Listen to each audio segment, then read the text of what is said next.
Hello everyone. तो अब वो टाइम आ गया है जब हमें क्वेश्चंस को डिस्कस करना शुरू कर देना चाहिए, क्योंकि आपका 17 को पेपर है, 2 दिन बचा हुआ है। तो हम आपको जैसे कि पहले बता चुके थे कि जब एग्ज़ाम बहुत ही नज़दीक होगा, 1 या 2 दिन पहले हम लोग जितने भी प्रॉब्लम्स है उसको डिस्कस करेंगे, और उसी क्वेश्चन के थ्रू जो भी आपके कॉन्सेप्ट्स हैं, जो भी आप लोग पहले से क्लास किए हो, उसका वन बाय वन करके रिवीजन होते चले जाएगा। तो अभी हम लोग क्या करने वाले हैं कि जितने भी पढ़े हुए हैं कॉन्सेप्ट, जो पहले से क्लास किए हुए हैं या फिर जो क्लास नहीं भी किए हुए हैं, तो वो लोग इस क्लास में जुड़ जाइए। इस क्लास का वीडियो आप लोग को रिकॉर्डेड फॉर्म में मिलेगा, क्योंकि लाइव कर रहे थे और लाइव स्ट्रीम हो नहीं पा रहा था कुछ टेक्निकल प्रॉब्लम की वजह से। इस वजह से हमने इसे रिकॉर्डेड फॉर्म में ही बोला था कि प्रोवाइड कर देने के लिए। बाकी जो आपके डॉट्स होंगे उसको हम लोग डिस्कस कर लेंगे। तो ये वीडियो आप लोग को रिकॉर्डेड मिलेगा। तो हम लोग क्या करते हैं, वन बाय वन करके सारे क्वेश्चंस को डिस्कस करते हैं। और अभी फर्स्ट टाइम में हम लोग सब्जेक्टिव प्रॉब्लम जो भी है, क्योंकि देखिए ऑब्जेक्टिव प्रॉब्लम को तो एक बार में देखना होता है, सब्जेक्टिव प्रॉब्लम थोड़े बड़े प्रॉब्लम्स होते हैं, तो उसके लिए थोड़ा सा समय लगता है। तो सबसे पहले अगर हम सब्जेक्टिव कंप्लीट कर लेंगे तो उसके बाद ऑब्जेक्टिव क्वेश्चन बचेगा, और जो सब्जेक्टिव प्रॉब्लम हम लोग डिस्कस करेंगे उसमें कई सारे आपके ऑब्जेक्टिव क्वेश्चंस ऑलरेडी कवर होते जाएगा। तो अभी जो पढ़ेंगे उसमें दोनों तरह के क्वेश्चंस आपको कवर होते चलेगा। उसके बाद जो कल होगा, कल के डेट में कोशिश करेंगे कि लाइव आपका क्लास हो जाए। तो जब लाइव क्लास होगा तो उसमें ऑब्जेक्टिव क्वेश्चन सारे हम लोग डिस्कस कर लेंगे। तो अभी पहले सब्जेक्टिव क्वेश्चन स्टार्ट करते हैं। और जो शुरुआत का आपका क्वेश्चन होगा वो एकदम बेसिक लेवल का क्वेश्चन होगा, एकदम जीरो लेवल का। और जैसे जैसे क्वेश्चन आपके आगे बढ़ते जाएंगे, क्वेश्चंस का लेवल थोड़ा थोड़ा थोड़ा थोड़ा करके इम्प्रूव्ड होते जाएगा। तो एकदम बेसिक वाले क्वेश्चन से हम लोग शुरू करते हैं, और बाकी उसके बाद धीरे धीरे हम लोग क्वेश्चन अपना लेवल का जो भी होगा उसको कर लेंगे। तो जिन लोगों ने अब तक क्लास नहीं किया है, तो वो भी अगर आप इस क्लास को अटेम्प्ट करते हो तो आपका जो कॉन्सेप्ट होगा वो इसके थ्रू आपका क्लियर हो जाएगा। आप ये सीख लीजिएगा कि क्वेश्चन कैसे बनाते हैं। ज़्यादातर क्वेश्चन जो अभी पढ़ा रहे हैं, जो अभी डिस्कस करेंगे, हो सकता है कुछ क्वेश्चन इसमें से ही आपको पूछ दे या इसी कॉन्सेप्ट पे पूछे। तो अगर ये क्लास आप कर रहे हो तो वो सभी क्वेश्चन आपके क्लियर हो जाएंगे। तो चलिए शुरू करते हैं वन बाय वन क्वेश्चन। चलिए फर्स्ट क्वेश्चन देखिए, आपको क्लास करना कैसे है ये देख लीजिए। तो ऐसा नहीं है कि आपको जो है आप यूट्यूब ऑन कर लिए, वीडियो प्ले कर लिए, तकिया लगा लिए, फैन ऑन कर लिए और आराम से सो के देख रहे हो, कोई फायदा नहीं होगा। फिर तो क्लास मत ही कीजिए, ठीक ना। फिर वीडियो देखिए ही मत, क्योंकि उससे भी कुछ फ़ायदा होने वाला नहीं है। आपको अगर ये क्लास अटेम्प्ट करना है या वीडियो देखना है तो आप कॉपी कलम लीजिए, और जो क्वेश्चन हम दे रहे हैं एक बार खुद से प्रैक्टिस कीजिए उसको बनाने का। 2 मिनट का हम समय देंगे, और उसको वीडियो पॉज करके देखिए खुद से बन रहा है। उसके बाद फिर उस वीडियो को देखिए कि हम जो स्टेप फॉलो किए हैं, ठीक ना, उस तरह से आप लोग कर पा रहे हैं कि नहीं। क्योंकि आप अगर एग्जाम में लिखते हो और सही स्टेप को फॉलो नहीं करते हो तो फिर आपके अच्छे नंबर्स नहीं आते। फिर आपको लगेगा कि हम सब बना के आए लेकिन एग्जामिनर अच्छा नहीं था, अच्छे से कॉपी चेक नहीं किया और नंबर कम मिला। तो आपको ये भी ध्यान रखना होगा कि हम लोग एग्जाम में लिखेंगे कैसे ताकि आपको अच्छे नंबर्स मिले। तो बहुत सारी बातें मायने रखती है एग्जाम में अच्छे रिजल्ट, अच्छे नंबर आने के। तो उनको आपको सही से करना होगा ताकि आपको एग्जाम में अच्छे नंबर आए। बाकी हम लोग शुरू करते हैं फर्स्ट क्वेश्चन से। चलिए ये रहा आपका फर्स्ट क्वेश्चन। ये आपका basic mechanics and force system का क्वेश्चन है। तो इस क्वेश्चन को एक बार खुद से बनाइए, बहुत सिंपल सा आसान सा प्रॉब्लम है। इसके बाद जैसे जैसे हम बढ़ेंगे वन बाय वन करके आपका प्रॉब्लम्स का लेवल बढ़ते जाएगा। तो एक बार मैं फ्रेम से बाहर हो जाता हूँ, आप लोग क्वेश्चन को एक बार अच्छे से पढ़ लीजिए, उसके बाद फिर हम बताते हैं। चलिए, आई थिंक आप लोगों ने क्वेश्चन को पढ़ लिया होगा।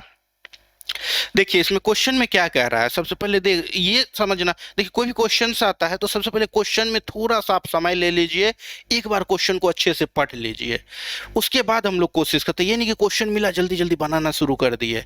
ऐसे में आपका प्रॉब्लम सही से नहीं बन पाएगा। सबसे पहले थोड़ा सा आप टाइम लेके एक बार क्वेश्चन को अच्छे से पढ़ के ये समझने का कोशिश करेंगे क्वेश्चन क्या दे रहा है। अगर क्वेश्चन को आप अच्छे से समझ लेते हो तो आधा तो क्वेश्चन आपका ऑलरेडी वहीं सॉल्व हो जाता है।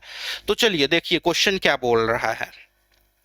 क्वेश्चन में बोल रहा है two forces of 100 Newton and 150 Newton. तो दो फोर्सेज है और दोनों का मैग्नीट्यूड दिया हुआ है। तो सबसे पहले जब एग्जाम में आप लिखोगे तो सबसे पहले आपको ये लिखना होगा कि दिया हुआ क्या है, गिवन, ठीक ना। तो दो फोर्स है तो सबसे पहले दोनों फोर्स हमें तो पता नहीं है तो आपको कुछ मानना होगा। लेट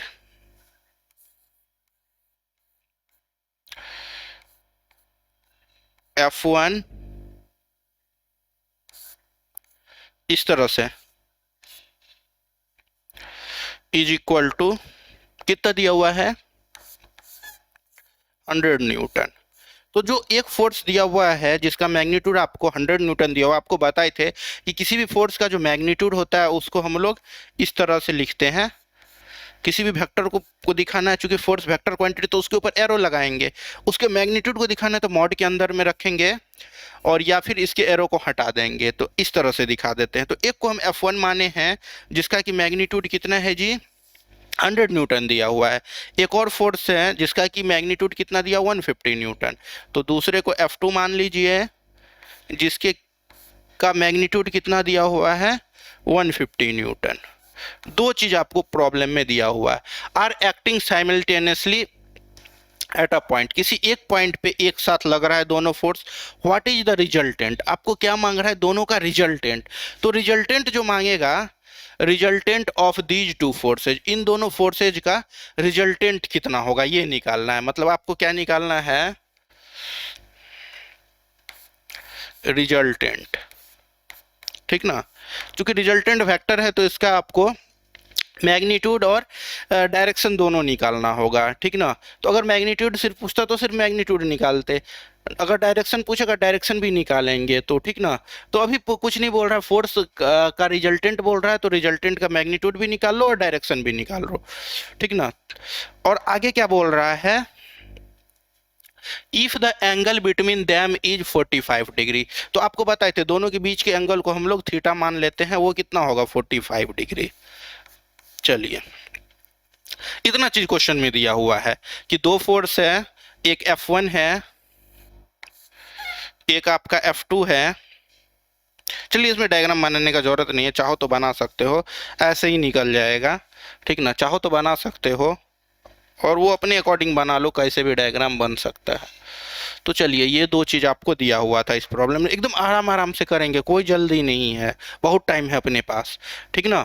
आप लोग को रिकॉर्डेड मिलेगा तो आप लोग चाहो तो उसको उसका स्पीड थोड़ा बढ़ा लीजिए, ठीक ना।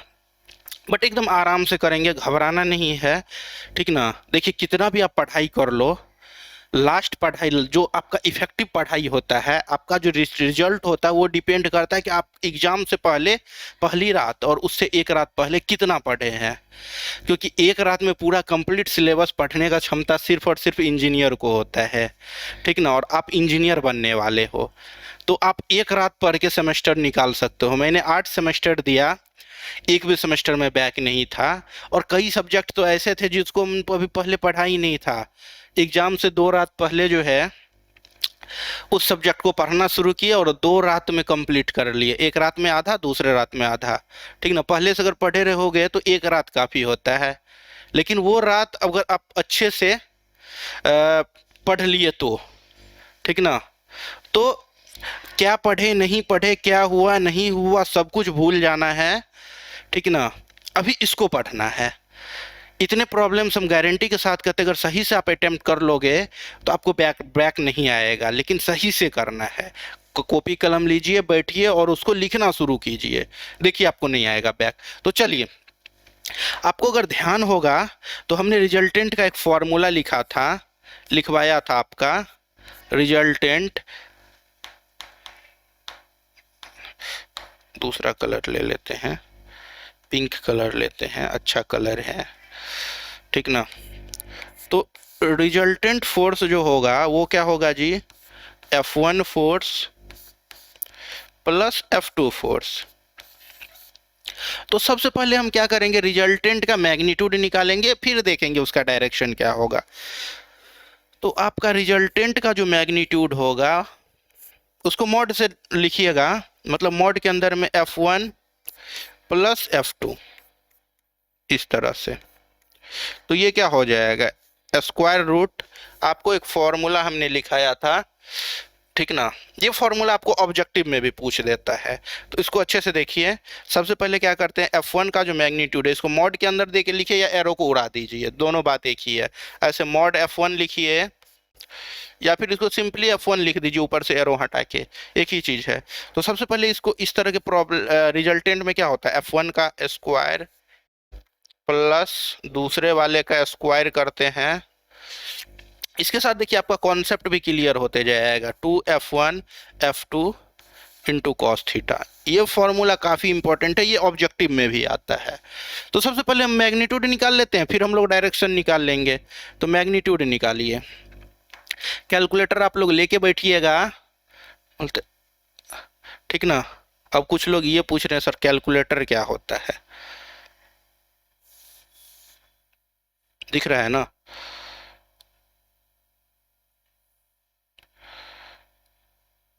चलिए दिख रहा होगा। चलिए अब यहाँ पे रखिए सबका वैल्यू। F1 का मैग्नीट्यूड कितना दिया हुआ था जी, 100 न्यूटन।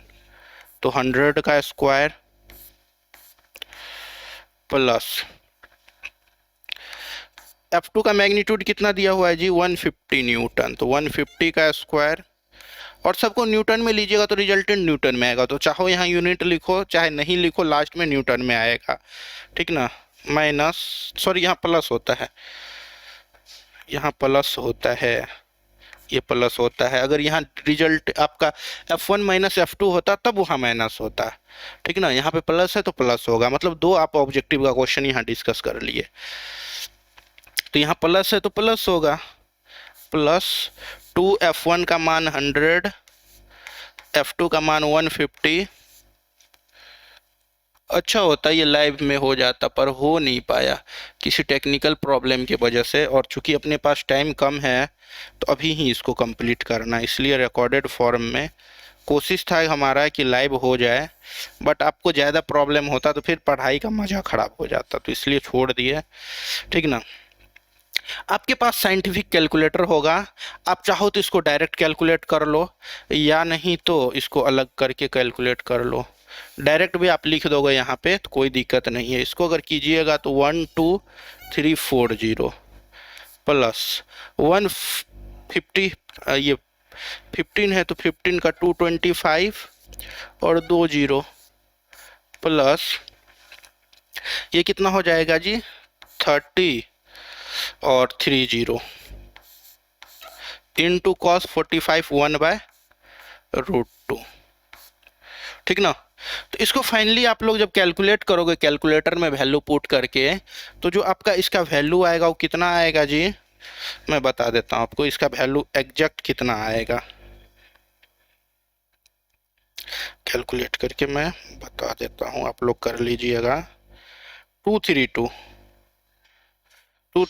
न्यूटन आएगा,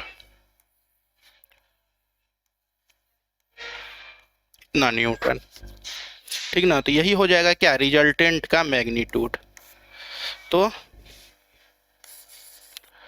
यहाँ लिखिएगा मैग्नीट्यूड, इस तरह से आप लिखिएगा तो अच्छे नंबर मिलेंगे, of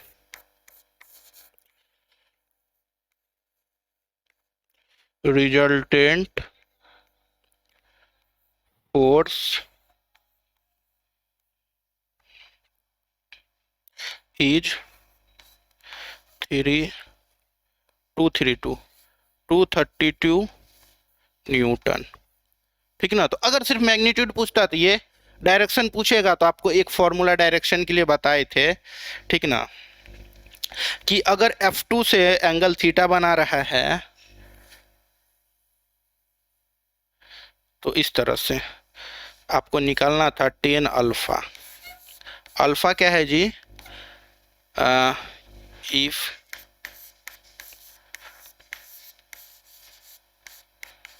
resultant force, resultant force कौन सा न्यूटन होगा, 232 न्यूटन का, मेक्स एन एंगल अल्फा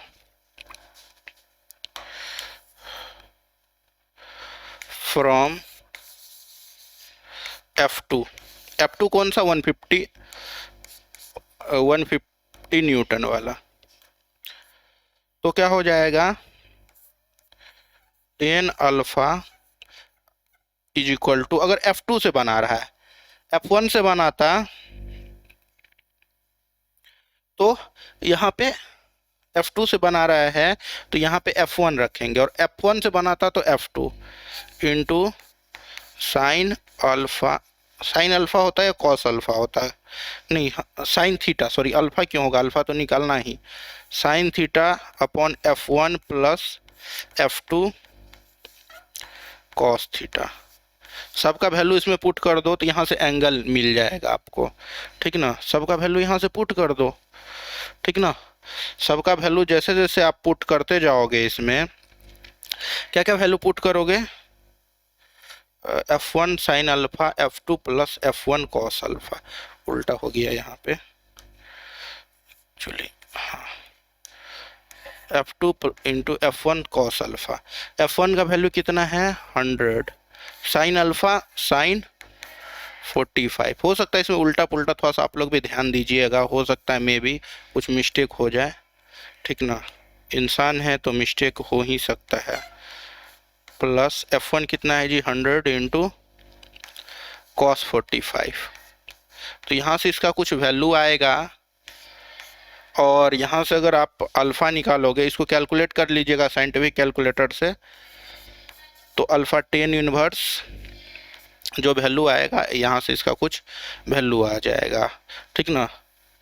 तो लिखिएगा हेंस रिजल्टेंट ऑफ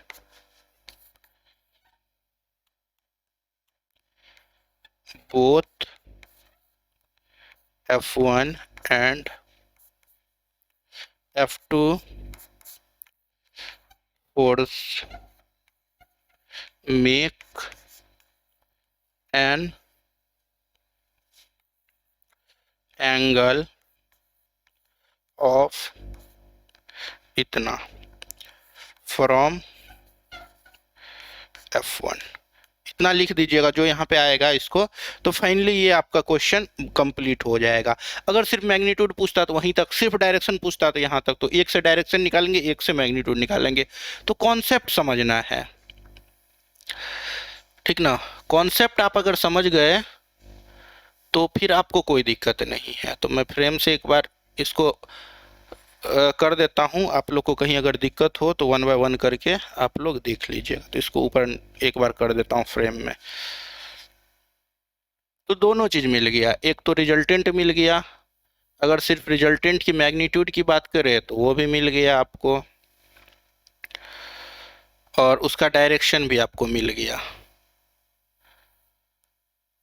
तो यहाँ से हम दो फॉर्मूला आपने रिवीजन कर लिया, एक तो F1 प्लस F2 का जो मैग्नीट्यूड का फॉर्मूला होता है वो क्या होता है, ये ऑब्जेक्टिव में आ सकता है, तो दोनों एक साथ करते जाना है, यही तरीका है पढ़ने का।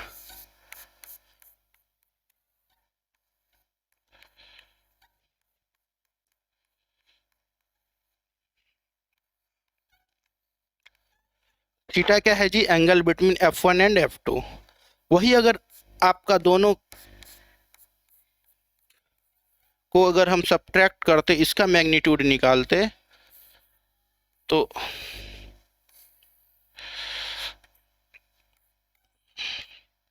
F1 का स्क्वायर प्लस F2 का square plus 2F1 F2 into cos theta, sorry हाँ माइनस होगा यहाँ, F1 F2 into cos theta. एक चीज़ और हम सीखें कि अगर अल्फ़ा एंगल आपका F1 से बनाए, F2 से बनाए तो क्या हो जाएगा, टेन अल्फा बराबर, अगर F2 से एंगल बना रहा है तो F1 sine theta divided by F1 plus F2 cos theta. Alpha क्या है जी, angle between resultant and F2, और थीटा क्या है, angle between F1 and F2। देखिए इसमें समय लगा रहे हैं, इसमें बहुत सारे क्वेश्चंस की कॉन्सेप्ट आपको समझ में आ रहा है, अच्छे से सीख रहे हो, ताकि हो सकता है क्वेश्चन कुछ और पूछ दे तो यही कॉन्सेप्ट यूज करके आप बना लोगे। ये होता है तैयारी। एग्जाम से वन नाइट पहले ये नहीं होता कि सब कुछ पढ़ते जाना, सब कुछ को दिमाग में चलाना होता है, ठीक ना। अच्छा ये ऐसे हुआ, अगर इसमें इसका वैल्यू ऐसे देगा तो इसमें ऐसे रख देंगे। मान लीजिए यहाँ पे दोनों का रिजल्टेंट मतलब कि दोनों का समेशन पूछ रहा था, मान लीजिए दोनों का सब्ट्रैक्शन घटाव पूछता तो यहाँ पे माइनस डाल देते। अगर मान लीजिए यहाँ पे F1 से एंगल, F2 से एंगल पूछ रहा तो F1 साइन दिए, सॉरी यहाँ पे फिर ये एक समस्या हो रहा है, यहाँ पे F2 F1 ये उल्टा मत कर दीजिएगा, एक्चुअली क्यों ऐसे लिखा रहा है पता नहीं, लेकिन ऐसे होता है। अगर F1 से एंगल, F2 से एंगल दे रहा है तो F1 sine alpha sign theta upon F2 plus F1 cos theta. अगर F1 से देता तो यहाँ पे F2 साइन थीटा, यहाँ पे F1 plus F2 cos theta, ठीक ना। तो इस तरह से कर लेते। तो एक ये क्वेश्चन आई थिंक क्लियर है आपका। चलिए देखिए ये वाला क्वेश्चन, ये वाला थोड़ा अच्छा क्वेश्चन, मतलब इससे थोड़ा सा कॉन्सेप्ट का लेवल थोड़ा सा बढ़ा है। उसमें क्या कहा था, दो का फोर्स दे दिया था, दोनों के बीच का एंगल दे दिया था, उसका रिजल्टेंट फोर्स निकालना था। यहाँ पे रिजल्टेंट दे दिया है। यहाँ पे देखिए दिया क्या है इस क्वेश्चन में, सबसे पहले समझिए कि देखिए क्वेश्चन कह क्या रहा है। इसमें बोल रहा है two forces acting at a angle of 120 degree, दो फोर्स है, ठीक ना। तो गिवन क्या दिया हुआ है आपका, दो फोर्स है जो कि कितने एंगल पे लग रहा है, थीटा 120 डिग्री पे, मतलब थीटा का वैल्यू कितना हो जाएगा 120 degree. The bigger force is 40 newton. तो बिगर फोर्स को मान लीजिए, यहां मान लीजिए late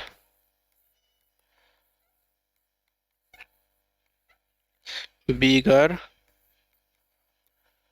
force is F1 and,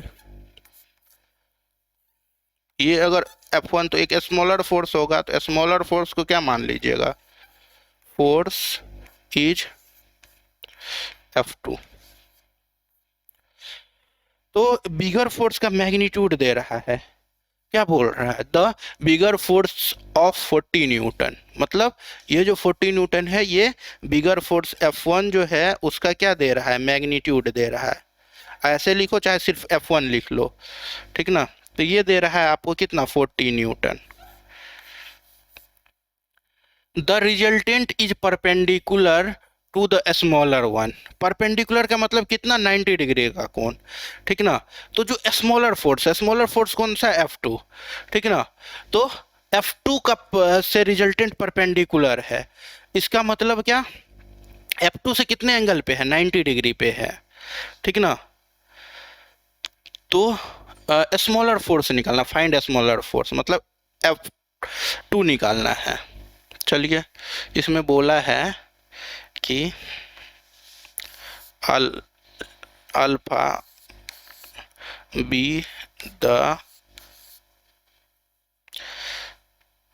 या ऐसे फिगर, इसका डायग्राम बना लेते हैं, इसका डायग्राम बना लेते हैं, क्या दिक्कत है। ये मान लो आपका क्या है, ये मान लो आपका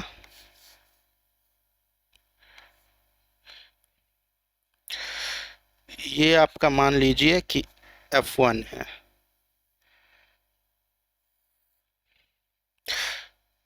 दूसरा कौन सा है, ये आपका मान लीजिए F2 है, ठीक ना। दोनों के बीच का एंगल आपको दिया हुआ था, कितना दिया हुआ है, 120 डिग्री।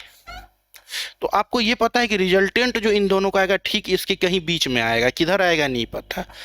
तो आपको ये बोल रहा था बिगर फोर्स ये है आपका, वो स्मॉलर फोर्स है, ये F2 है आपका बिगर फोर्स, ये है आपका स्मॉलर फोर्स। तो बिगर फोर्स से 90 डिग्री पे, तो रिजल्टेंट जो होगा वो कुल मिला के इधर आएगा कुछ ऐसे।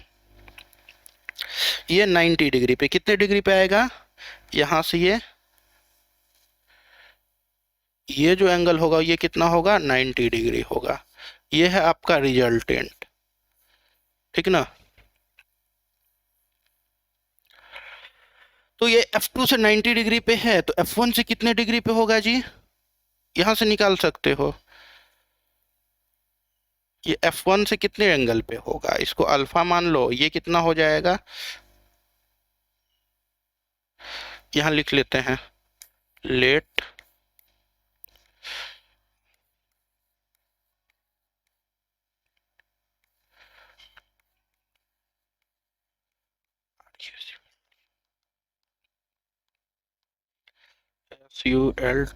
रिजल्टेंट फोर्स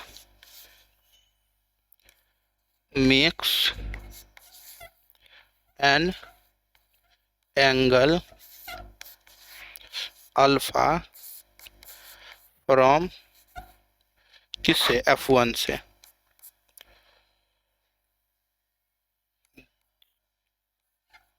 अगर इतना होगा तो देन क्या हो जाएगा आपका, alpha is equal to 120 degree minus 90 degree. ये पूरा आपका 120 डिग्री का है, ये आपका 90, तो ये कितना हो जाएगा, 120 में से 90 घटा दीजिए तो ये हो जाएगा 30 डिग्री।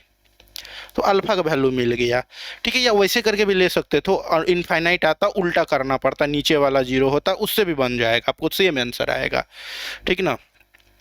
तो चलिए, अब अल्फा पता चल गया तो सिंपल हो गया, अब आपको फॉर्मूला लगाइए, मैग्नीट्यूड निकालिए। अब क्या दिक्कत है, अब तो प्रॉब्लम समझिए सॉल्व ही हो गया। मेन तो यहीं तक था, आपको फॉर्मूला अभी के अभी बताए हैं पिछले क्वेश्चन में, पिंक। टेन अल्फा बराबर क्या हो जाएगा जी, यहाँ पे F1 से बना रहे हैं तो F2 साइन थीटा, और F2 ही निकालना है, F1 plus F2 cos theta. अगर ये F2 से बनाता तो ऊपर F1 होता, यहाँ F1 से बना रहा तो इतना हो गया, F2 हुआ। टेन थीटा का वैल्यू कितना है, वाइट कलर ले लेता हूँ, अच्छा दिखता है। टेन अल्फा का वैल्यू कितना है, 30 डिग्री, इज इक्वल टू क्या हो जाएगा, F2 का मान वैल्यू कितना है, मैग्नीट्यूड कितना दिया हुआ है नहीं पता, निकालना है। साइन थीटा कितना है, 120 डिग्री, डिवाइडेड बाय F1 का वैल्यू कितना दिया हुआ है जी, F1 का जो होगा बिगेस्ट फोर्स 40 दिया हुआ है, तो ये हो गया 40 प्लस F2 इंटू कॉस 120, सबका वैल्यू रख दीजिए। टेन 30 आपको पता होगा, ये होता है 1/√3 is equal to F2 sine 120 degree. तो साइन 120 डिग्री को कैसे निकालते हो, साइन, इसको या तो लिख लो 90 प्लस 30, तो साइन 90 प्लस 30 ये किस में जाएगा, सेकंड क्वाड्रेंट में, सेकंड क्वाड्रेंट में साइन पॉजिटिव होता है, 90 से ले रहे हैं तो क्या होगा, कॉस में चेंज हो जाएगा, कॉस 30, और कॉस 30 कितना होता है जी, √3/2,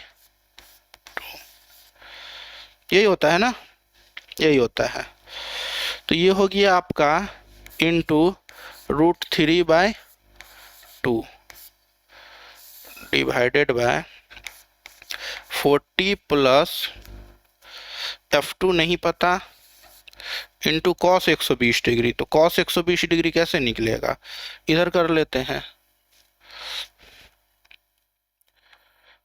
cos 120 degree is equal to cos 90 plus 30, तो यहाँ से ये क्या हो जाएगा, सेकेंड में तो कॉस निगेटिव होता है, तो कॉस है 90 से है तो ये साइन में चेंज हो जाएगा, साइन 30 डिग्री, ये ट्रिगोनोमेट्री में आप लोग पढ़े होंगे। और साइन 30 डिग्री का वैल्यू कितना होता है जी 1/2, तो ये हो जाएगा -1/2, तो इंटू -1/2। अब इसको क्रॉस मल्टीप्लाई कर, आगे अब इसको कैलकुलेट करते हैं। तो जब इसको क्रॉस मल्टीप्लाई करोगे तो इधर क्या आ जाएगा आपका 40 minus F2/2 is equal to F2 into √3/2, और ये मल्टीप्लाई हो जाएगा √3 इधर आके। तो इधर जब आप एलसीएम लोगे 2 जा 80 माइनस F2, ये तो आपको आता होगा। इधर करोगे √3 गुना √3 तो 3 F2/2, यहाँ से अब F2 सीधा आपको मिल जाएगा बिना किसी झंझट के। तो यहाँ से आप अगर करोगे तो ये कितना हो जाएगा आपका, यहाँ देखिए कैंसिल क्या क्या होगा, इस 2 से ये 2 कैंसिल हो जाएगा, तो यहाँ बचेगा 80 minus F2 is equal to 3F2। इसको जब उधर भेजोगे तो इधर कितना हो जाएगा 3F2 प्लस F2, तो क्या हो जाएगा 4F2 इज इक्वल टू 80। यहाँ से आपको F2 आ जाएगा 80/4 न्यूटन, क्योंकि सबको SI में लिए थे। तो ये कितना हो जाएगा आपका जी 20 न्यूटन। तो देखिए स्मॉलर फोर्स आ गया, F2 इज इक्वल टू कितना आएगा 20 न्यूटन। तो नीचे लिख लीजिएगा हेंस स्मॉलर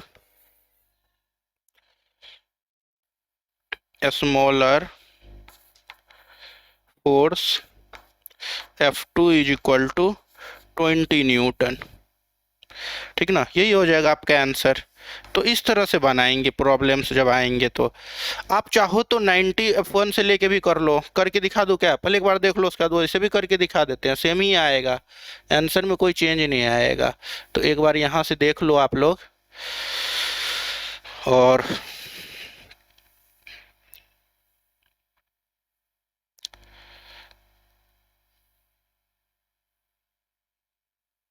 चलिए, आपको अगर चाहोगे तो उस तरह से भी देख सकते हो, रफ में इधर मैं निकाल के दिखा देता हूँ कि सेम आ रहा है या नहीं आ रहा है।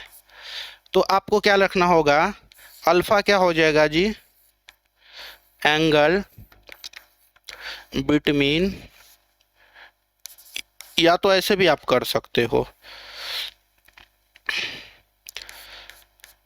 F1 जो कि बड़ा वाला है एंड रिजल्टेंट,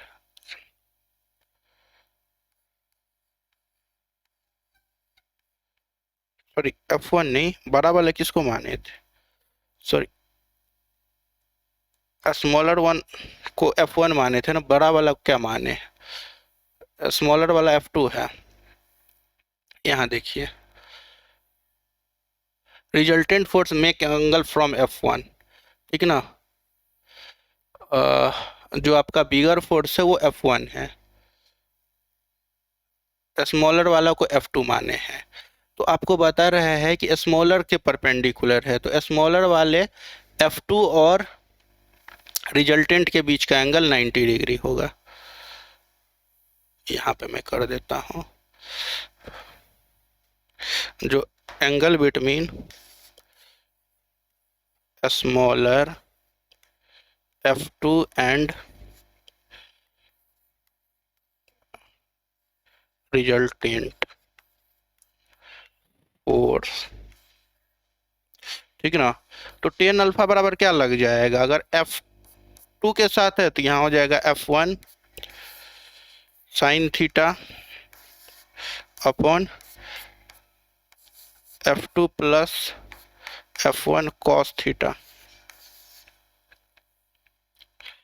इसको अगर रेसिप्रोकल लोगे तो 1/tan alpha is equal to कितना हो जाएगा जी F2 plus F1 cos theta divided by F1 sine theta. आपको F1 पता है, स्मॉलर जो बिगर है वो पता है, F2 स्मॉलर है, टेन अल्फा का वैल्यू पता है कि जो है परपेंडिकुलर है किससे, जो आपका स्मॉलर वाला फोर्स ये आपका स्मॉलर वाला जो है फोर्स उससे, ठीक ना। F2 जो स्मॉलर वाला है उसके परपेंडिकुलर तो 90 डिग्री, ये होगी आपका F1 साइन थीटा। आप चाहो तो यहाँ वैल्यू भी रख सकते हो, कोई दिक्कत नहीं है। F2 का वैल्यू आपको पता है क्या, नहीं निकालना है। F1 का वैल्यू आपको पता है क्या, हाँ 40 Newton into cos 120 divided by F1 कितना है जी, 40 न्यूटन इंटू साइन 120, ये कितना हो जाएगा 1/इंफिनिटी,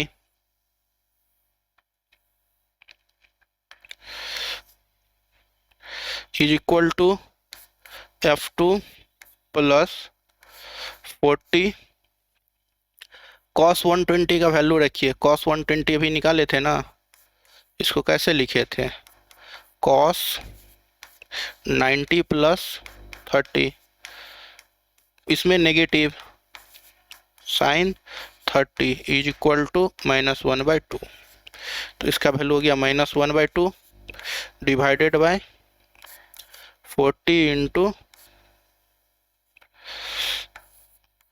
sign 120।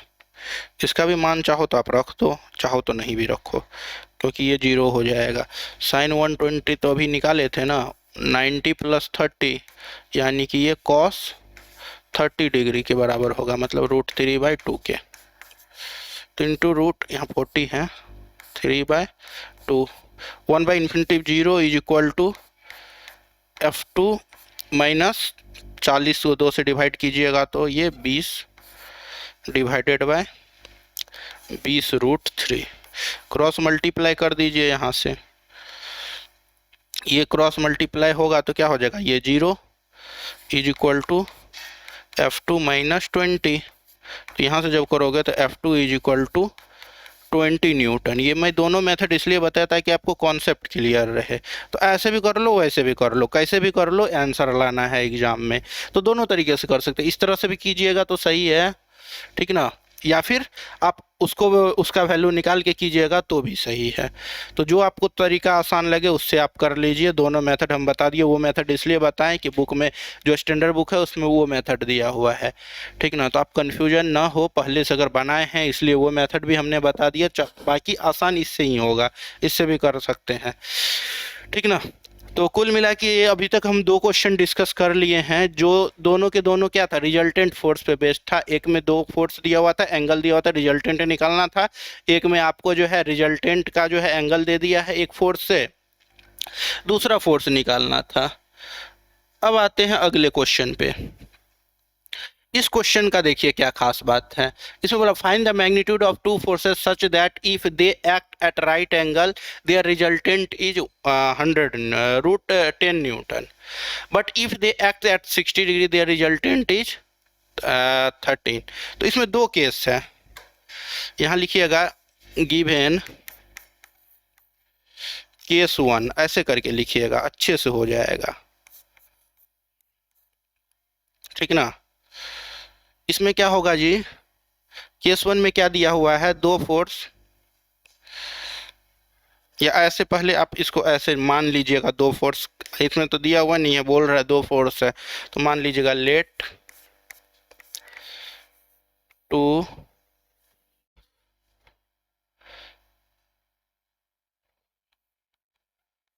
Forces are F1 and F2।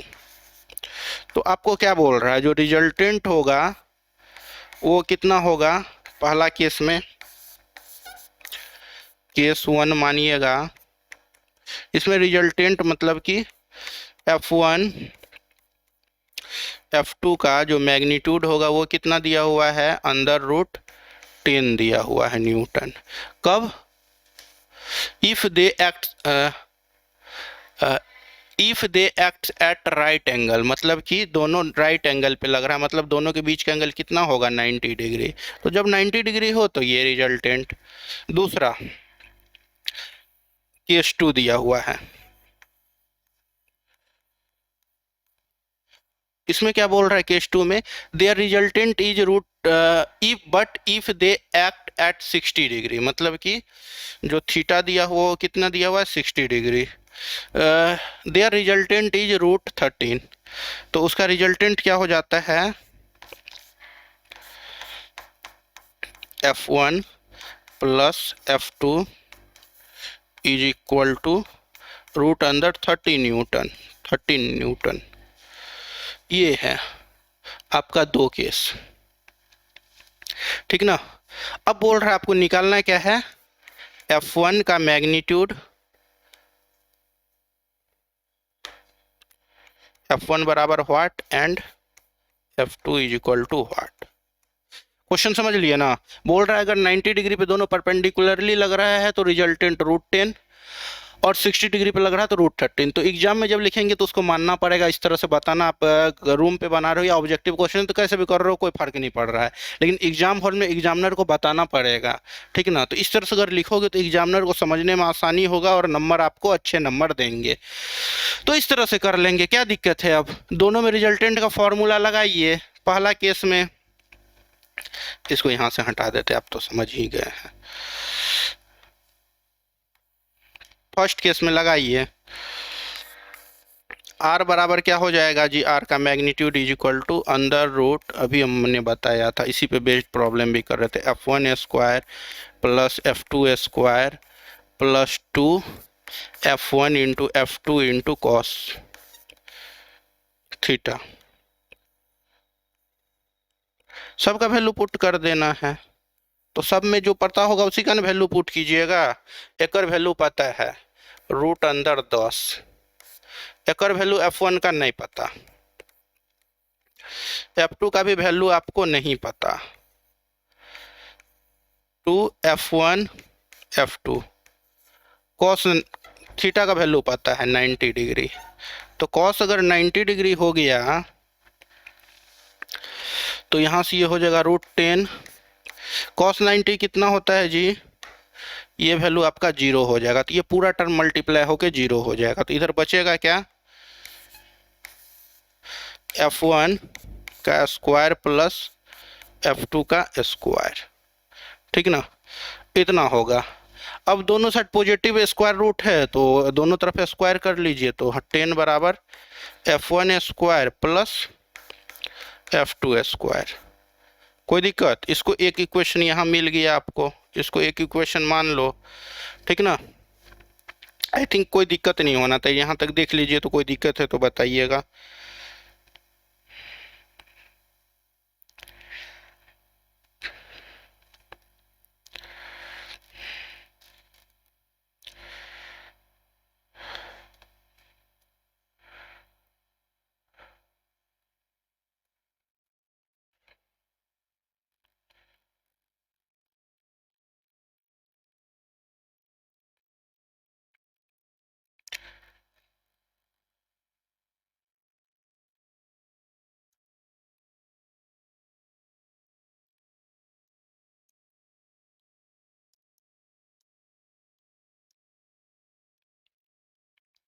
चलिए यहाँ तक कोई दिक्कत नहीं है। अब इधर वाला केस 2 का कुछ क्रियाक्रम करते हैं। केस 2 में क्या क्या होगा, चलिए करते हैं। तो क्या हो जाएगा, यहाँ रिजल्टेंट का जब आप फॉर्मूला लगाओगे तो यहाँ भी वही होगा, स्क्वायर रूट F1 का स्क्वायर प्लस F2 का square plus 2 F1 F2 into cos theta. लेकिन यहाँ पे थीटा का वैल्यू 60 डिग्री है, रिजल्टेंट कितना है रूट 13। तो यहाँ जब रूट 13 पुट करोगे तो इधर कितना वैल्यू पुट करना पड़ेगा, 16 करना पड़ेगा। F1 स्क्वायर प्लस F2 का square plus 2 F1 F2 cos theta का वैल्यू कितना है 60 डिग्री। कोई दिक्कत, तो यहाँ से क्या हो जाएगा, अंदर रूट 13 इज इक्वल टू इसका वैल्यू अभी मिला है, देखिए इधर इक्वेशन 1 में f1² प्लस f2² का वैल्यू 10 मिला है, मिला है ये नहीं यहाँ से, तो यहाँ से वैल्यू आप पुट कर दोगे यहाँ पे कितना 10, कितना पुट कर दोगे 10 डायरेक्ट इन दोनों का वैल्यू, ठीक ना। यहाँ लिख लीजिएगा from equation 1 f1² plus f2² is equal to 10। तो इसको दोनों के बदले डायरेक्ट 10 लिख दीजिए plus 2f1 f2 cos 60 degree का वैल्यू कितना होता है जी 1/2, तो ये हो गया 1/2, एकरा से एकरा ये दोनों कट जाएगा, ठीक ना। अब दोनों साइड स्क्वायर कर लीजिए तो ये हो जाएगा 13, यहाँ लिख लीजिएगा स्क्वायरिंग, जो कर रहे हैं वो अगर क्लियर लिखिएगा तो एग्जामिनर को समझने में आसान होगा, अच्छा नंबर देगा, बोथ साइड्स, ठीक ना। तो ये कितने हो जाएगा इधर 13 का √13 का स्क्वायर क्या आएगा 13 इज इक्वल टू, इसको कीजिएगा तो रूट हट जाएगा 10 प्लस f1 f2, तो यहाँ से f1 f2 मिल जाएगा कितने 13 माइनस 10 इज इक्वल टू 3, तो यहाँ से f1 f2 मिल गया 3। ये क्वेश्चन थोड़ा अच्छा क्वेश्चन है, इसको इक्वेशन 2 मान लीजिए, ठीक ना। ऐसे अब बात है कि दो इक्वेशन इस तरह से दिया हुआ है, एक इक्वेशन ये और दूसरा इक्वेशन ये। पहला इक्वेशन ये देखिए यहाँ पे, फर्स्ट इक्वेशन आपका ये वाला है, इसको ऐसे चाहो तो लिख सकते हो f1² plus f2² is equal to 10, एक इक्वेशन ये है, दूसरा f1 f2 है, इक्वेशन है 3, ये दूसरा इक्वेशन अब हमारे पास है, ये दोनों से f1 f2 निकालना है। तो यहाँ पे कॉन्सेप्ट लगेगा कि कैसे निकालेंगे, और यही सबसे अच्छा पॉइंट है इस क्वेश्चन का, जहाँ पे कि स्टूडेंट फंस जाएगा। इतना तो आसानी से सब कर लेगा, लेकिन यहाँ के बाद थोड़ा सा आपको दिमाग लगाना होगा। तो चलिए बताते हैं कैसे करते हैं। देखिए ऐसा इक्वेशन आ जाए लाइफ में कभी भी तो इसमें मैथमेटिक्स यूज होगा, आप पढ़े होंगे a प्लस बी का होल स्क्वायर,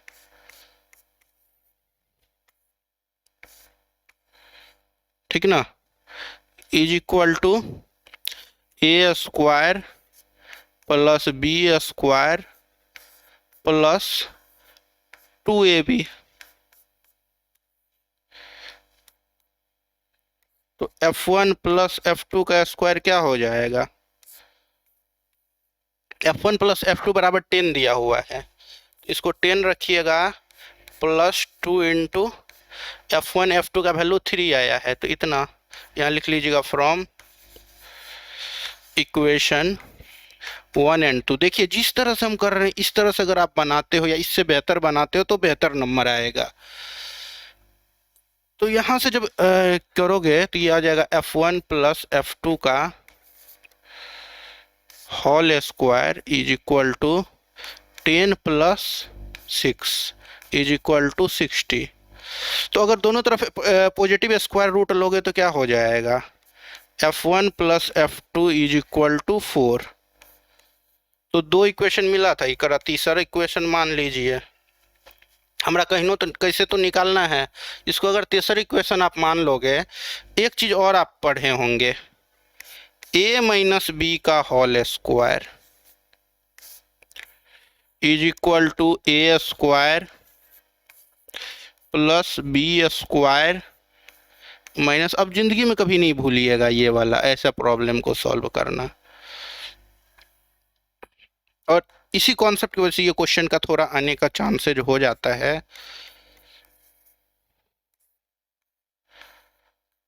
एकर वैल्यू कितना था जी 10, एकर वैल्यू कितना था जी 3।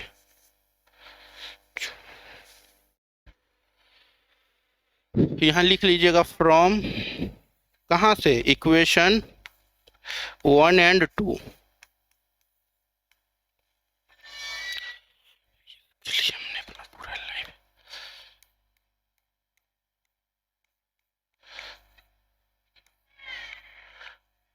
इसको कीजिएगा तो 4, तो पॉजिटिव स्क्वायर रूट लीजिए दोनों तरफ, तो ये कितना हो जाएगा 2। इसको इक्वेशन मान लीजिए 4। अब देखिए 3, F1 plus F2 is equal to 4 और F1 minus F2 is equal to 2। अब तो इसको सॉल्व करना बहुत आसान है, दोनों को जोड़िए, F2 कट जाएगा, सीधा F1 आ जाएगा। कर लेते हैं। फ्रॉम इक्वेशन 3+4, लाइव क्लास होता तो जब बहुत ज़बरदस्त मज़ा आने वाला था, ठीक ना, पर क्या करें, लाइव आज हो नहीं पाया, इसलिए रिकॉर्डेड में आपको दे रहे हैं। तो जोड़िएगा तो क्या हो जाएगा जी, F1 plus F2 is equal to 4, F1 minus F2 is equal to 2। दोनों को जोड़ दीजिए, तो जोड़ने में तो साइन चेंज होता नहीं है, तो F1 क्या हो गया 2F1, ये दोनों तो कट जाएगा, इज इक्वल टू 4×2=6। तो यहाँ से जब आप कीजिएगा तो F1 इज इक्वल टू हो जाएगा 6/2 इज इक्वल टू 3 न्यूटन, और ये 3 आ गया। F1 plus F2 is equal to, कोई एगो में पुट कर दीजिए, इज इक्वल टू कितना था 4 है। फ्रॉम इक्वेशन 3, तो क्या कर रहे हो सर, कभी 3 कभी 4, अरे ये बच्चे वाले चीज़ है, बचपन से पढ़े आ रहे हो। तो यहाँ से F2 निकालोगे तो कितना हो जाएगा, 4 minus 2 is equal to 2 newton. तो यहाँ पे लिख लीजिएगा, हेंस रिक्वायर्ड फोर्सेज आर, कितना हो जाएगा 3 न्यूटन F1 एंड 2 न्यूटन, यही आपका आंसर हो जाएगा। तो इस तरह से करना है, एकदम सिंपल में, ख़त्म कहानी। यही मांग रहा था ना क्वेश्चन में।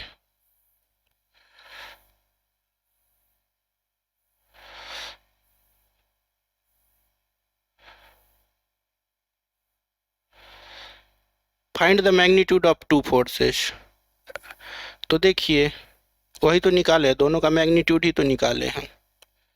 नीचे जो आप लिखे हो उसमें और बेहतर लिखना चाहते हो, ये तो अपने हाथ में है, यहाँ लिख दीजिएगा, हेंस ऐसे लिख दीजिएगा और बेहतर हो जाएगा। हेंस मैग्नीट्यूड ऑफ रिजल्टेंट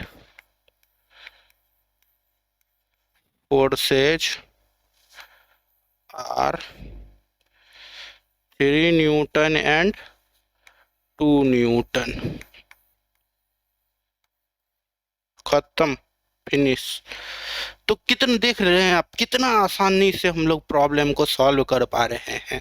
तो अगर आप यहाँ पे आसानी से कर लोगे तो एग्जाम हॉल में भी कर लोगे।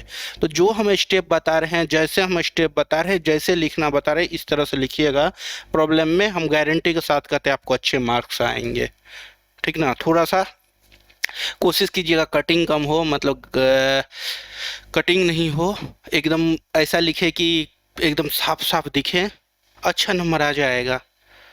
बढ़ते हैं अगले प्रॉब्लम पे। इस प्रॉब्लम में किन्हीं को कोई डाउट होगा तो आप लोग मैसेज करके पूछ लीजिएगा, जिनके पास हमारा नंबर है। ये भी एक अच्छा प्रॉब्लम है, पूछने के चांसेज होते हैं इस तरह के प्रॉब्लम को, ठीक ना।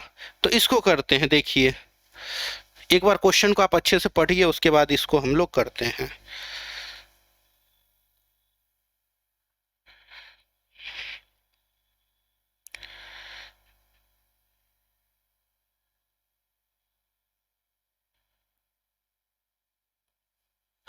एक मिनट, पिछले प्रॉब्लम में आप देखो तो यहाँ पे मिस्टेक हो गया है थोड़ा सा। तो क्या सर गलत सलत पढ़ा रहे हो, लाइव में रहते तब आपको बताते, ठीक ना। 4 में से 3 के बदले 2 को घटा रहे हो, एकदम नशे में हो। 4 में से 3 गया तो 1 न्यूटन, बताइए, तभी से हम लोग को पता ही नहीं चल रहा था क्या हो रहा है। ठीक ना, तो 3 न्यूटन और 1 न्यूटन आएगा, हम जोड़ रहे थे 3 2 5 हो रहा है, यहाँ पे जोड़े के बाद 4 ही हो रहा है। हाँ, आप तो ऐसे में हम लोग को भी कंफ्यूज कर दीजिएगा। तो ये छोटे मोटे मिस्टेक सबसे हो सकता है, इंसान है, भगवान नहीं है। ये कैलकुलेशन वाला मिस्टेक, हाँ अभी अगर आप लोग लाइव होते बताते तो फिर हम इसको देख लेते हैं, बट थोड़ा सा रिकॉर्डेड क्लासेज में ये प्रॉब्लम्स होती है। पर क्या कीजिएगा, चलिए जो है ठीक है। बढ़ते हैं अगले प्रॉब्लम की ओर। इस प्रॉब्लम को देखते हैं, एक बार आप अच्छे से देख लो, उसके बाद फिर हम इसको देखेंगे। एक बार देखो तो आप अच्छे से पढ़ के एक बार कोशिश कीजिए तो बनाने का।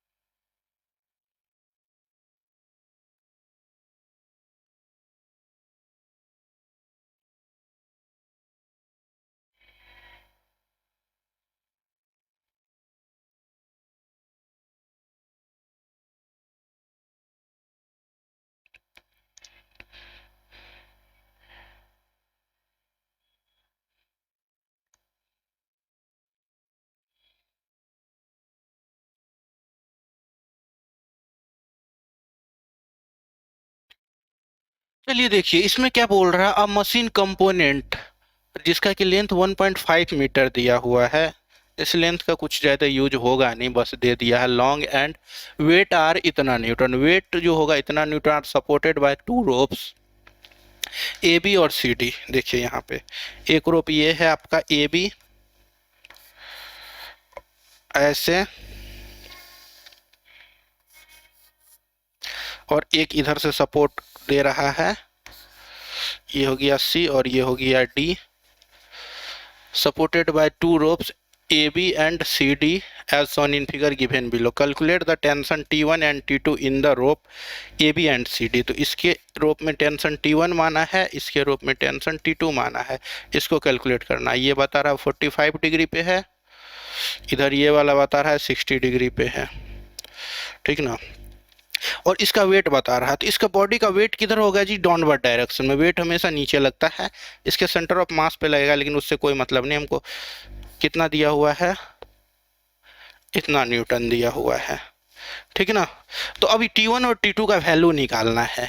तो इस तरह के जब फोर्स होंगे, ये कंपोनेंट पे है, आपको हम बताए थे किसी भी फोर्स का अगर हॉरिजॉन्टल कंपोनेंट डायरेक्शन में निकालोगे, अगर मान लीजिए ये एक कोई फोर्स है,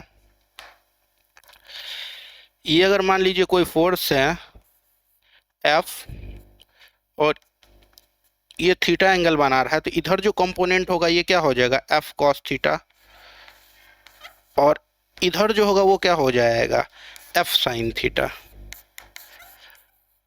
तो सेम इसमें करना है, टेंशन इधर लग रहा है, इसका 2 कंपोनेंट, एक तो वर्टिकल डायरेक्शन में और एक इधर वाले डायरेक्शन में ले लीजिए, कंपोनेंट में अलग अलग तोड़िए, और उसके बाद क्या करना है, आपका जो वर्टिकल कंपोनेंट नेट ऊपर वाला होगा फोर्स, उतना ही नीचे डाउनवर्ड वाला होगा, और लेफ्ट वाला दोनों किधर क्या होगा, इक्वल होगा। मतलब इस तरह से इसको जब आप कंपोनेंट में रिजॉल्व करोगे, कोई और कलर लेता हूँ, पिंक कलर अच्छा कलर है, तो ये टी का अगर इधर कंपोनेंट लोगे तो ये क्या आ जाएगा आपका जी, एफ, सॉरी इसको T1 माने है ना, तो ये हो जाएगा T1 कॉस थीटा। इसको भी अगर हॉरिजेंटल कंपोनेंट इस तरह से तोड़ोगे तो, सॉरी थीटा, यहाँ थीटा का भी तो वैल्यू दिया हुआ है, T1 कॉस 60 डिग्री, इसको भी अगर इधर तोड़ोगे तो क्या हो जाएगा, इस डायरेक्शन में T2 कॉस 45 डिग्री।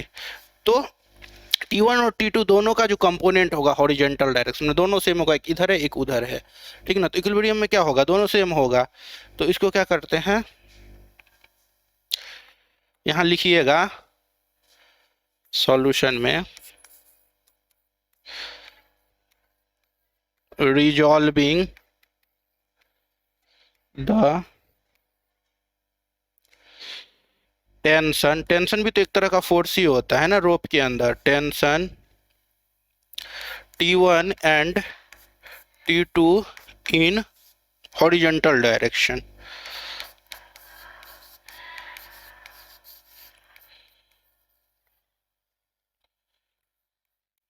डायरेक्शन तो क्या हो जाएगा, अगर रिजॉल्व करोगे तो दोनों का कंपोनेंट क्या होना चाहिए, बराबर होना चाहिए। यहां लिख लीजिएगा if resolve then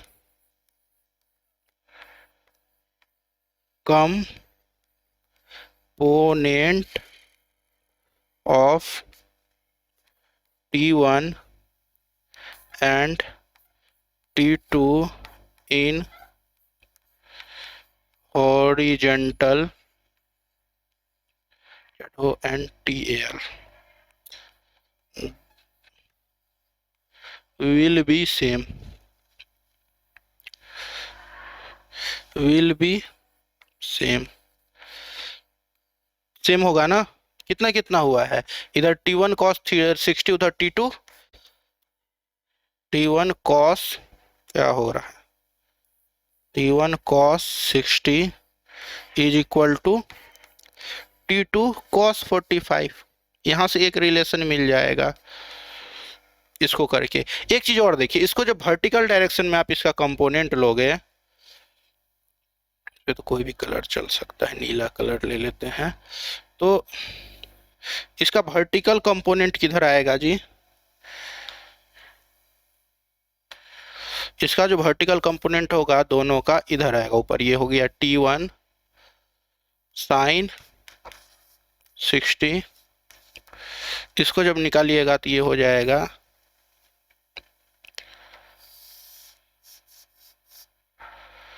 T2 sign 45। तो अगर वर्टिकल में करोगे तो दोनों का कंपोनेंट को जोड़ने के बाद इतना के बराबर होना चाहिए, ठीक ना। तो पहले इसको हम वैल्यू पुट कर लेते हैं इसमें। ये हो गया T2 into cos 60 degree 1/2 is equal to T2 into cos 45 1/√2, ठीक ना। तो इसको जब आप कैलकुलेट कर लोगे, इसको उधर भेजोगे, तो यहाँ पे T1 है। क्या कर रहे हो सर, अभी लाइव में होते तब बताते आपको। ये हो जाएगा, इसको ऐसे लिख लो, √2 इंटू T2, इधर इसको भेजोगे तो √2/√2, 2/√2 रेशनलाइज करोगे तो आ जाएगा। नहीं आ रहा है, इसको जब भेजोगे तो क्या आएगा, 2/√2। एकरा मल्टीप्लाई कर दीजिए √2/√2 से, तो √2/√2 क्या हो जाएगा, 2, तो 2√2/2, 2 से 2 गया कैंसिल, तो क्या बचेगा, √2। तो डायरेक्ट हम ऐसे लिख दिए, ठीक ना। तो एक इक्वेशन आपका ये बन गया, इक्वेशन 1। उसके बाद क्या किए थे हम लोग, रिजॉल्व किए थे वर्टिकल डायरेक्शन में। तो after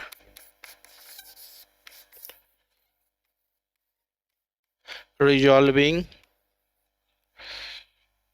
T1 and T2 in vertical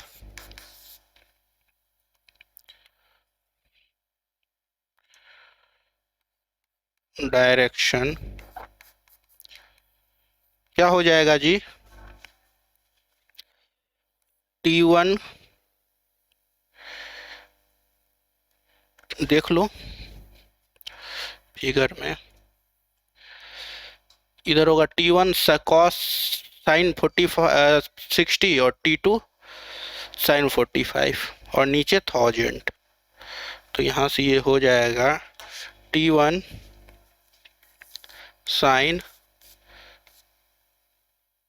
60 plus T2 sign 45। तो इतना ऊपर होगा और नीचे कितना हो जाएगा, 1000, उसका न्यूटन, उसका वेट देख लीजिए। T2 साइन 45, T1 साइन 60 और नीचे उसका वेट, इन दोनों को इक्वेट कीजिएगा तो यहाँ भी एक इक्वेशन बन जाएगा आपको। सबका वैल्यू पुट कर दीजिए। T1 साइन 60√3/2 प्लस T2 ये हो जाएगा 1/√2 इक्वल टू 1000। T1 बराबर √2 इंटू T2 है, ठीक है ना। तो इसमें T1 का वैल्यू पुट कर दीजिए, इसको 2 मान लीजिए।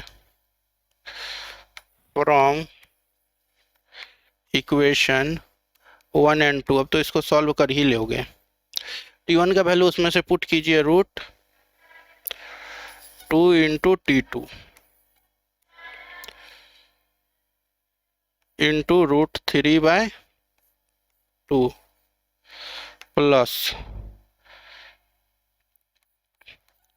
T2/√2 is equal to 1000। यहाँ से T2 आपको मिल जाएगा। इसको जब आप करोगे, इसका जब एलसीएम लोगे तो आप क्या आ जाएगा 2√2। यहाँ ही √2 से √2 मल्टीप्लाई होगा तो 2√3 T2 प्लस ये कितने हो जाएगा, यहाँ कैलकुलेटर आपको यूज करना पड़ेगा। 2T2 is equal to 1000। तो है E2 कॉमन करके काट दीजिएगा, कट जाएगा। तो यहाँ क्या हो जाएगा √3 plus 1 into T2 cross multiply कर दीजिए 1000 इंटू √2। यहाँ से T2 जब निकालोगे तो यह जगह 1000 √2 अपॉन √3 प्लस 1 इतना न्यूटन। इसको हम कैलकुलेट करते हैं, आप लोग भी कैलकुलेट कीजिए, देखिए कितना आ रहा है।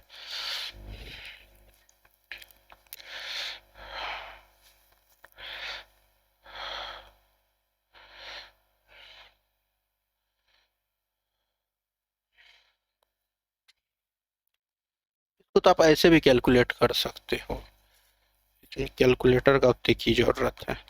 1000 √2 का मान होता है 1.414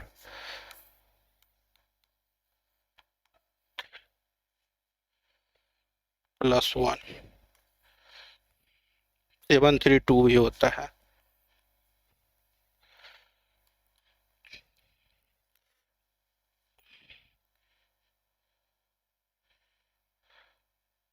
तो इसको कीजिएगा तो कितने हो जाएगा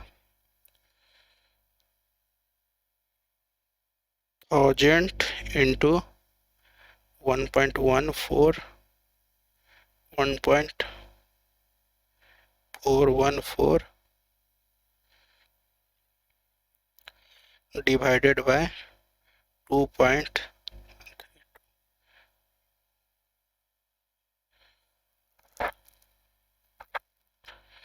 एक बार इसको अच्छे से कैलकुलेट कीजिए।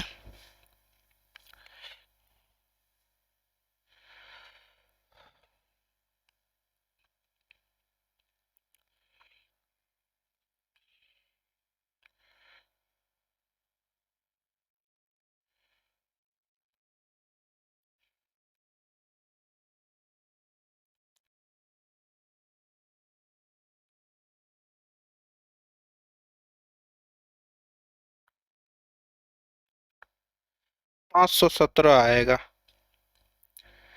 517 या 518 के अप्रोक्स में ये आ जाएगा, 518 न्यूटन, ठीक ना, लगभग लगभग। और यहाँ से अगर T1 निकालिएगा तो T1 बराबर क्या था जी, T1 is equal to √2 into T2, यही था ना first equation, √2 into T2।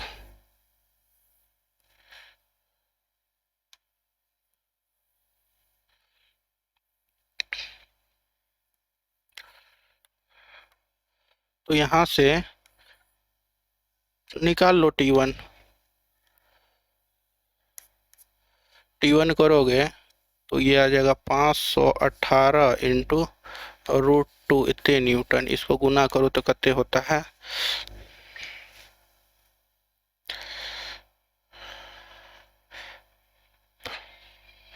518 into two 732.6 732.6 Newton. तो इस तरह से ये बन जाएगा। यहाँ लिखिएगा हेंस टेंशन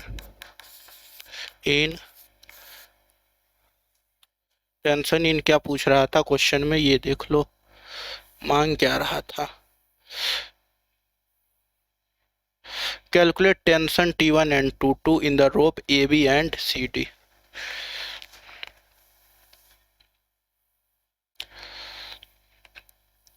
AB में T1 था और CD में उतना था। And tension in rope AB is equal to T1 is equal to 732।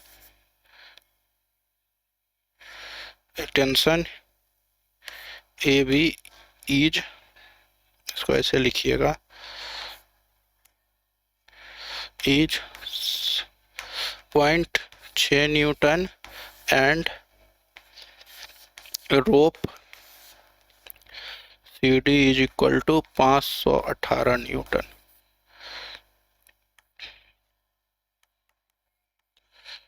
Answer last में। क्लियर है? तो एक बार ऊपर से देख लीजिए, बाकी अभी डॉट तो आप, मेरा पूरा कोशिश था कि लाइव हो जाए पर नहीं हुआ, तो भी डॉट भी तो आप नहीं पूछ सकते हो। लाइव होता तो अलग ही मज़ा आता ये सीरीज का, पर अब नहीं हुआ तो उसके लिए घबराना नहीं है। नेक्स्ट क्लास जो होगा कल वाला, उसको लाइव करने का कोशिश करेंगे।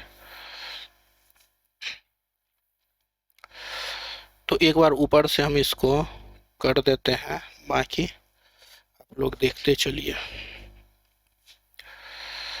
क्या क्या किए हैं। एक बार खुद से दिमाग में चल आइए, इस तरह का प्रॉब्लम आएगा तो इस तरह से डील करना है। और बहुत ही आसान प्रॉब्लम था।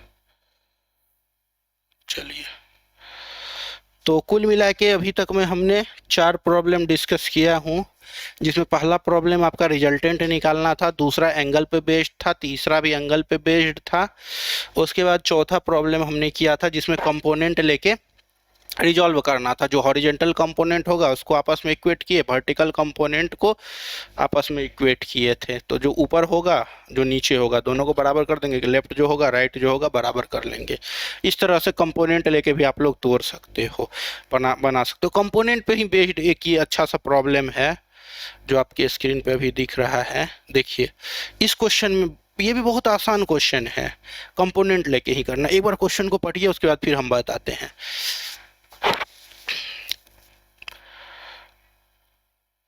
चलिए, आई थिंक आप लोगों ने पढ़ लिया होगा, तो चलिए बताते हैं कि ये कैसे बनेगा। बोल रहा, a system of forces acting at the corner of a rectangular block. Rectangular block मतलब लेंथ दिया होगा और बिर्थ दिया होगा, लेंथ बिर्थ दोनों, और सामने वाला लेंथ आपस में इक्वल। तो ये 4 है तो ये भी 4, ये 3 है तो ये भी 3। फिगर दिया हुआ, determine the magnitude and the direction of the resultant force. तो यहाँ पे देखिए 1 2 3 4, 4 फोर्स है। तो आपको बताए थे 2 फोर्स होगा तो फॉर्मूला लगा के आप सॉल्व कर सकते हो। बाकी 4 फोर्स होगा तो या तो पॉलीगॉन लॉ से सॉल्व करना होता है, या नहीं तो आपको कंपोनेंट लेके सॉल्व करना होता है। आसान होता है कंपोनेंट लेके। नेट हॉरिजॉन्टल फोर्स का कंपोनेंट, वर्टिकल फोर्स का आपको बताए थे। जिन लोगों ने नहीं किया था उसको बता देते हैं फिर से। नेट वर्टिकल फोर्स का कंपोनेंट आप निकाल लेना, नेट हॉरिजॉन्टल फोर्स का कंपोनेंट का सम निकाल लेना। तो रिजल्टेंट जो होगा वो क्या हो जाएगा, अंडर रूट वर्टिकल वाले का स्क्वायर प्लस हॉरिजॉन्टल वाले का स्क्वायर। बस यही कॉन्सेप्ट लगा के इसको निकालते जाना है, ठीक ना। तो चलिए शुरू करते हैं बनाना। उसके बाद जो है फिगर देखिए वहाँ पे, इसको देखिए क्वेश्चन को कैसे अटेम्प्ट करेंगे। देखिए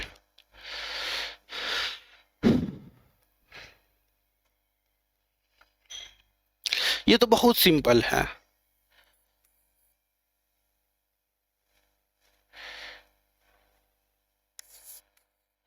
resolving forces in horizontal and vertical direction we get। हमें क्या मिला इसमें देखिए, देखिए परपेंडिकुलर है सारा, ये वाला देखिए। तो इसका जब आप इधर हॉरिजॉन्टल में लोगे तो यही होगा, इसका जो वर्टिकल में लोगे तो 90 डिग्री पे क्या होता है, इतना इंटू कॉस 90 कीजिए, जीरो हो जाएगा, मतलब वर्टिकल कंपोनेंट जीरो हो जाएगा। ये वर्टिकल इसका हॉरिजॉन्टल जीरो हो जाएगा, ये हॉरिजॉन्टल इसका वर्टिकल जीरो हो जाएगा, तो एक ही रहेगा। तो बहुत आसान है, इससे आसान प्रॉब्लम कुछ हो ही नहीं सकता है। तो डायरेक्ट आप निकाल लो समेशन ऑफ, पहले हॉरिजॉन्टल निकालते हैं, इज इक्वल टू क्या हो जाएगा, देखिए हॉरिजॉन्टल में कौन सा, एक ये है और एक ये है, इसका वर्टिकल कंपोनेंट जीरो, इसका भी वर्टिकल कंपोनेंट जीरो। तो देखिए दोनों का डायरेक्शन अपोजिट है, तो उधर वाले को हम पॉजिटिव लेते हैं तो इधर वाला क्या हो जाएगा नेगेटिव, तो वो हो जाएगा 25 kilo newton minus 20 kilo newton is equal to 5 kilo Newton.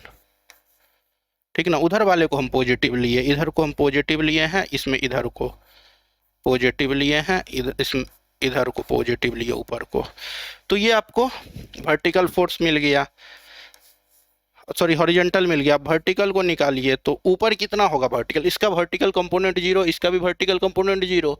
तो देखिए दोनों नीचे की ही डायरेक्शन में है, तो दोनों को सम कर लीजिए, नीचे को ही पॉजिटिव मान लीजिए, उल्टा कर लीजिए, आप चाहो तो नेगेटिव भी कर लो, कोई फर्क नहीं पड़ेगा, लेकिन इसको ही पॉजिटिव कर लीजिए। अब ऐसे ही पॉजिटिव कर लीजिए, या रहने दीजिए, नेगेटिव ही रहने दीजिए, ऐसे ही रहने दीजिए, फिर कन्फ्यूजन होगा, जैसे है वैसे ही। तो दोनों नीचे की तरफ है तो दोनों क्या होगा, नेगेटिव होगा, तो -15 kilo newton minus 50 kilo newton minus 35 kilo newton. ठीक, कितना हो जाएगा 85 किलो न्यूटन माइनस में, कोई दिक्कत। तो यहाँ से दोनों आपको रिजॉल्व हो गया, वर्टिकल कंपोनेंट भी और हॉरिजॉन्टल कंपोनेंट भी। ठीक ना, तो अब रिजल्टेंट निकाल लीजिए, रिजल्टेंट निकालिए तो क्या हो जाएगा जी, जब वर्टिकल और हॉरिजॉन्टल कंपोनेंट में रिजॉल्व हो जाता है तो क्या हो जाता है, वी नो दैट, ये सब लिखने का तरीका होता है, ये सब वर्ड का यूज कीजिए। रिजल्टेंट फोर्स का जो मैग्नीट्यूड होगा ये क्या होगा, अंदर स्क्वायर रूट ऑफ हॉरिजॉन्टल का square plus summation of vertical का स्क्वायर। हॉरिजॉन्टल का स्क्वायर कितने होगा, 5 का स्क्वायर प्लस -85 का स्क्वायर। डायरेक्ट आपको यहाँ से मिल जाएगा किलो न्यूटन, किलो न्यूटन में सारा है, तो एक बार निकाल के देखो तो कितना आता है, कैलकुलेट कर लेते हैं।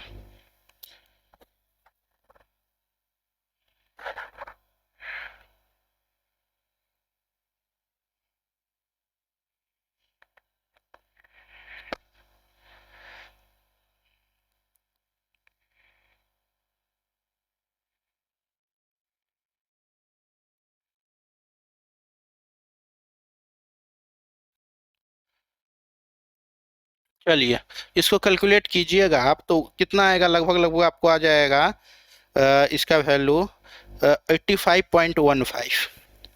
ये जो आपको मिलेगा वो मिलेगा 85.15 किलो न्यूटन। अब तो ये तो हो गया मैग्नीट्यूड, अब डायरेक्शन भी निकालना होगा, तो डायरेक्शन मान लीजिए, मानिए कि हॉरिजॉन्टल से कितने एंगल पे, alpha, let resultant R vector makes an angle alpha from horizontal.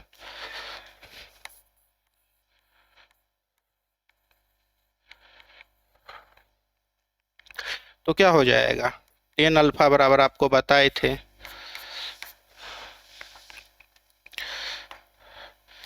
Summation of vertical force upon summation of horizontal force. लेकिन यहाँ पे एक ध्यान रखने वाली बात ये है कि जो है हॉरिजॉन्टल वर्टिकल फोर्स क्या आ रहा है आपका, निगेटिव आ रहा है समेशन -85, और ये कितना हो जाएगा आपका हॉरिजॉन्टल फोर्स 5, ये आ जाएगा -70, ठीक ना। ये आ गई आपको -17। तो यहाँ से अगर आप थीटा निकालोगे तो थीटा आपको क्या मिलेगा,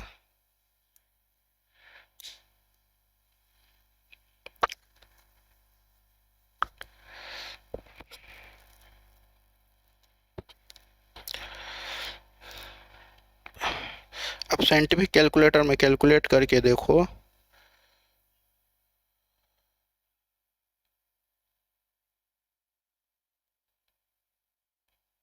साइन इनवर्स -17 का वैल्यू क्या आ रहा है,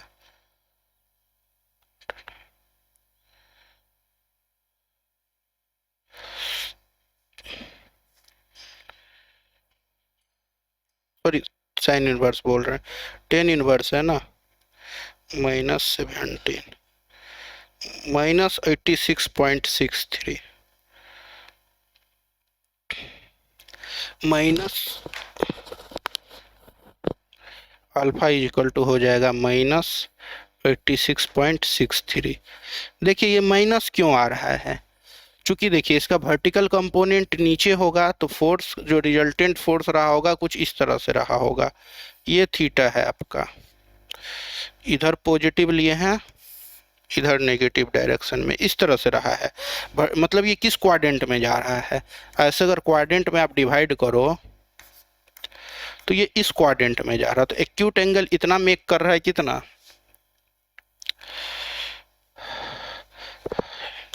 इसको लिख लीजिएगा, hence resultant lies between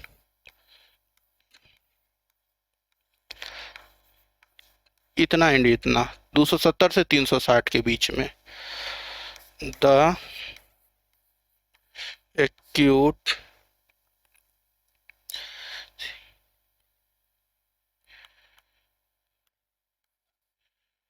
acute का स्पेलिंग सही है, एंगल फ्रॉम हॉरिजॉन्टल, हॉरिजॉन्टल से कितना एक्यूट एंगल पे होगा जी, ये सॉरी ये अल्फा था ना, थीटा नहीं अल्फा, ये वाला कितना हो जाएगा आपका, मैग्नीट्यूड अगर सिर्फ देखोगे तो 86.63 इधर होगा ये वाला, तो ऐसे हो जाएगा, तो एक्यूट एंगल ये हो जाएगा आपका, ठीक ना।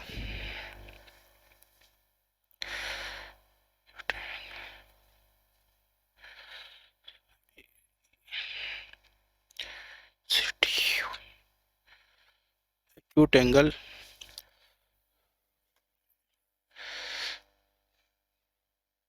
हॉरिजॉन्टल इन, इसको ऐसे भी लिख सकते हो counter clockwise direction, sorry clockwise direction,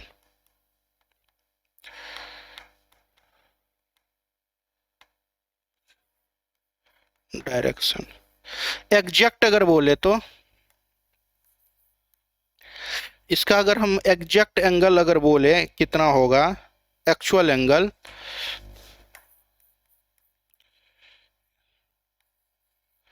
angle कितना होगा अगर बोल दे निकालने तो कितना हो जाएगा, 360 में आप घटा देना 86.63 जो आएगा 200 कुछ करके, उतना ही डिग्री हो जाएगा आपका एक्चुअल एंगल, मतलब कि इससे हॉरिजॉन्टल से ऐसे घूम के ऐसे, ये वाला एंगल रिजल्टेंट का ये आ जाएगा आपको, ठीक ना।